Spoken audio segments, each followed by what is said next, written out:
তো ফজলুর রহমানকে আমাদের যে সোশ্যাল মিডিয়াতে কথা বলার জন্য যে ক্রাইটেরিয়া থাকা উচিত দায়িত্বশীল নেতাদের, সেই জায়গাতেও তো তাকে আপনারা ফুল স্টপ করা উচিত ছিল, করেন নাই কেন? এখন উনি সবাইরে জনতা যা আছে, যারা জুলাইয়ের শহীদ, আহত, নিহত এবং বাংলাদেশের 18 কোটি মানুষ, শুধু হাসিনা ছাড়া সবাইরে বানায় দিল কালো শক্তি। এরপরে রুমিন ফারহানা আপা উনি বলল বিএনপির লোকজনের জন্য উনি 17 বছর আন্দোলন করছে, তারা ধাক্কা দিছে বিএনপির লোকজন, অথচ ক্লেম করতেছে নাগরিক অধিকারের লোকজনকে তার লোকজন মারছে। ওনার গায়ে কোনো ধাক্কাধাক্কির কোনো ভিডিও রেকর্ডও আমরা দেখি নাই। তো ধাক্কা দেওয়ার চেষ্টা করছে, উনি ডাইরেক্ট বিএনপির লোকজনকে ব্লেমটা দিল।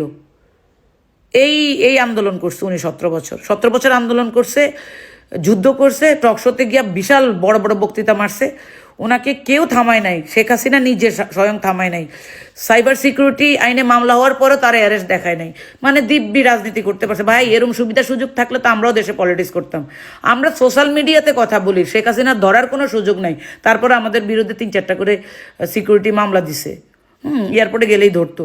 তাহলে উনি এত নিরাপদ থেকে রাজনীতি করতে পারছে, যে এই নিরাপত্তা বেগম খালেদা জিয়াও পায় নাই, জনাব তারেক রহমানও পায় নাই। তাহলে তার খুঁটির জোর কোথায়, এটা কি পাবলিক বোঝে না? এখন ধাক্কা তো সামলাইতেই হবে। 5 তারিখের পরে দলের বিরুদ্ধে উল্টাপাল্টা কথা বলা শুরু করছে।